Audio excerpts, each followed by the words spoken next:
Hi friends, स्वागत है तमारू मारी चेनल में। नॉर्मल पनीर टिक्का तो तमे बधा खाता ज हशो, पण आजे एक ग्रीन चटनी नी मददथी हरियाली पनीर टिक्का घरे कई रीते बने ते आपणे जोशुं। जो मित्रों तमने मारी रेसिपी गमे तो विडियो लाइक अने शेर करवानुं भूलता नहीं, अने जो हजी सुधी सब्सक्राइब चेनल न करी होय तो जरूरथी करी लेजो। तो चालो जोईए। हरियाली पनीर टिक्का बनाववा माटे आपणे सौप्रथम ग्रीन चटनी बनावशुं। तेना माटे मैं 2 तीखा लीला मरचा अने आदू लीधा छे। त्यारबाद तेमां अर्धी चमची सींगनो भूको नाखशुं। तेनाथी चटनीनी कन्सिस्टन्सी खूब ज सरस आवे छे। हवे तेमां मैं झीणा समारेला कोथमीर लीधा छे अने साथे मैं थोड़ा पुदीनाना पान पण एड कर्या छे। तेनाथी चटनीनो टेस्ट खूब ज सरस आवे छे। हवे आपणे तेमां स्वाद मुजब मीठुं अने पछी तेमां अर्धी चमची जीरु नाखशुं। हवे आ बंने नाख्या पछी तेमां एक सीक्रेट इंग्रेडियंट्स एटले के चटनी में पाणी एड नहीं करता, पण अहींया मैं अर्धी चमची दही लीधुं छे। हवे आपणे चटनी रेडी करशुं। आपणी चटनी रेडी छे। अहींया मैं थोड़ी थीक चटनी रेडी करी छे। तमे स्मूथ पेस्ट पण रेडी करी शको छो। पनीर टिक्का बनाववा माटे आपणे हवे मेरिनेशन रेडी करशुं। तेना माटे एक बाउल में मैं 3 चमची जेटलो हंकर्ड लीधो छे। अहीं दही मोळुं होवुं जरूरी छे। हवे दही नाख्या पछी तेमां आपणे चटनी एड करशुं। अहींया तमारे पनीर अने वेजिटेबल्सनी क्वॉंटिटी जे प्रमाणे होय तेवी रीते तमे मेरिनेशन रेडी करी शको छो। हवे आ चटणी अने दही नाख्या पछी आपणे तेमां मसाला एड करशुं। मसालामां मैं लगभग अर्धी चमची जेटलो चाट मसालो लीधो छे।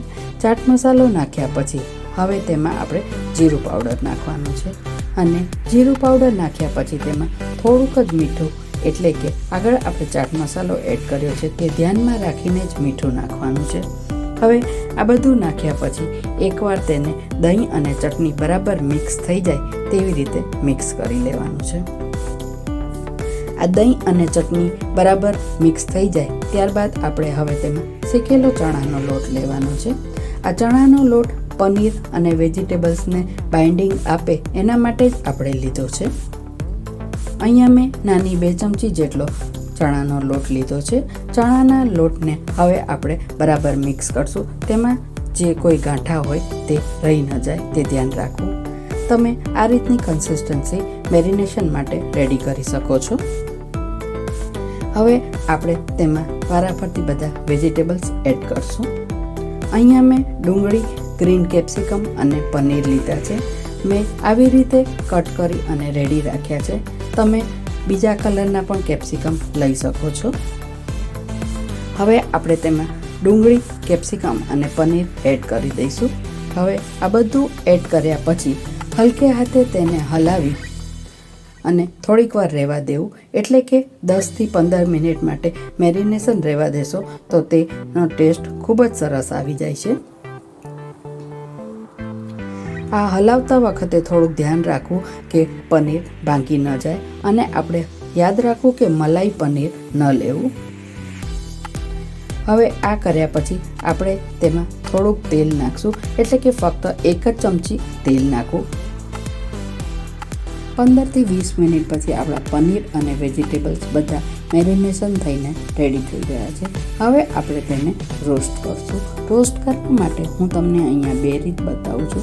તેના માટે આપણે એક નોનસ્ટિક ઉપર આવી રીતે થોડું તેલ નાખી અને નોનસ્ટિક તવીને થોડી ગરમ થવા દેવાની છે। હવે આ ગરમ થઈ જાય ત્યારબાદ ગેસને થોડો સ્લો કરી અને તેના ઉપર આવી રીતે વેજીટેબલ્સ મૂકવાના। તમે એક વેજીટેબલ્સ આવી રીતે મૂકો અથવા ચમચી વડે બધા વેજીટેબલ્સ આવી રીતે છૂટા છૂટા પાથરી દેવાના।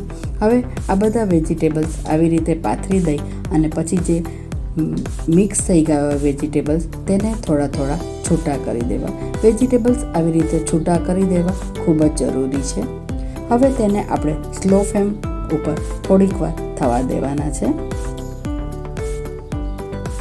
હવે તમે જોઈ શકો છો કે એક સાઈડ આપણા પનીર અને વેજીટેબલ્સ બધાય કેવા સરસ બ્રાઉન થઈ ગયા છે। આપણે બંને સાઈડ આવી રીતે થવા દઈશું। આને તમે સ્લો ફ્લેમ ઉપર જ થવા દેશો તો વધારે સરસ થશે। હવે આપણા બધા વેજીટેબલ્સ અને પનીર રેડી થઈ ગયા છે, તેને સર્વ કરશું। હવે આપણે બીજી રીત હવે આપણે પનીર ટિક્કા સ્ટીકમાં કેવી રીતે થાય છે તે જોશું. તેના માટે બધા વેજીટેબલ્સને પનીર આવી રીતે સ્ટીકમાં ગોઠવી દેવા અને ત્યારબાદ તેને નોનસ્ટિક તવી ઉપર સ્લો ફ્લેમ ઉપર કરવા અને આવી રીતે થોડું થોડું તેલ નાખી દેવું. હવે તેને સ્લો ફ્લેમ ઉપર એક સાઈડ થવા દેવા અને થોડીક વાર પછી બીજી સાઈડ આવી રીતે સાચવીને ટર્ન કરી લેવું. આવી રીતે બધી બાજુ થવા દેવા. આપણા સ્ટીકમાં હરિયાળી પનીર ટિક્કા રેડી છે. તેની સાથે આપણે એક સલાડ સર્વ કરવાનું છે. તેના માટે મેં એક બાઉલમાં અહીંયા ઝીણી સમારેલી કોબીજ લીધી છે અને આ કોબીજની સાથે મેં તે જ પ્રમાણે કટિંગ કરી અને ડુંગળી લીધી છે અને આ ડુંગળી નાખ્યા બાદ હવે તેમાં મેં ગ્રીન કેપ્સિકમ લીધા છે. તમારી પાસે બીજા કલરના કેપ્સિકમ હોય તો તે પણ લઈ શકો છો. હવે આ બધું નાખ્યા પછી હવે તેમાં આપણે થોડુંક લાલ મરચું પાવડર એડ કરશું. લાલ મરચું નાખ્યા પછી તેમાં થોડોક મરીનો પાવડર પણ નાખવાનો છે. મરીનો પાવડર નાખ્યા પછી હવે તેમાં સ્વાદ મુજબ મીઠું એડ કરશું. આ બધું નાખ્યા પછી હવે છેલ્લે તેમાં આપણે થોડોક લીંબુનો રસ નાખશું અને આ બધું નાખ્યા પછી હવે સલાડને બરાબર મિક્સ કરી અને તેને પનીર ટિક્કા સાથે સર્વ કરશું. હરિયાળી પનીર ટિક્કા સર્વ કરતાં પહેલાં તેના ઉપર આપણે થોડોક લીંબુનો રસ અને ચાટ મસાલો ભભરાવશું અને આ બધું થઈ ગયા પછી હવે તેને ફાઇનલી સલાડ અને ચટણી સાથે આપણે સર્વ કરશું.